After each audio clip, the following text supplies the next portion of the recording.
বাবু দাঁড়া, সাইকেলের চাকার পাম্প তো শেষ, আমি নেমে ঠিক করে দিচ্ছি। আরে আঙ্কেল, ও তো আমার স্কুলেই পড়ে, আমার সাথে তো স্কুলে চলে যাও। আরে বেটা ধন্যবাদ বাবু, ওর সাথে চলে যা। এই বাবু, তোর সাথে পরে বলে কি তুই যে কাউকে গাড়ি তুলে নিবি নাকি? আরে মামি, ও তো আমার বন্ধু। আরে এমন গরিব লোক তোর বন্ধু? এসব গরিব লোককে আমি আমার গাড়িতে তুলবো? কখনোই না। বাবু চল, আমি তো কি স্কুলে নামিয়ে দিয়ে আসি। আরে বাবু, আজকে তোর পরীক্ষা না? সব পরীক্ষা কিন্তু ভালো করে দিবি, সব কোশ্চেনের অ্যান্সার লিখবি। চল, আমি তোকে এক্ষুনি স্কুলে নামিয়ে দিয়ে আসছি।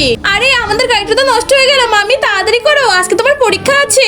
আরে আরে ম্যাডাম জি, কি হয়েছে? গাড়ি কি নষ্ট হয়ে গেছে নাকি? আরে হ্যাঁ ভাইয়া, গাড়ি তো নষ্ট হয়ে গেছে, আজকে তো আমার ছেলের পরীক্ষা আছে। আরে ভাইয়া, তুমি আমার সাইকেলে চলে এসো, বাবা তোমাকে সাইকেলে করে স্কুলে নামিয়ে দিয়ে আসবে। আরে মাম্মি, আমি আঙ্কেলের সাথে সাইকেলে করে চলে যাই, অন্তত পায়ে হেঁটে যাওয়া থেকে তো আগে পৌঁছাবো। আরে দিদি আর মানা করবেন না, ও আমার ছেলের সাথেই তো পড়ে। আরে মাম্মি, আমি কি যাবো? আমি এখনো চলে যাই। আরে ভাইয়া কি ভাবছো, তাড়াতাড়ি এসো না। বন্ধুরা, ভিডিওটাকে ভালো লাগলে এক্ষুনি লাইক করে দাও এবং সেই সঙ্গে চ্যানেলটাকে সাবস্ক্রাইব করে দাও।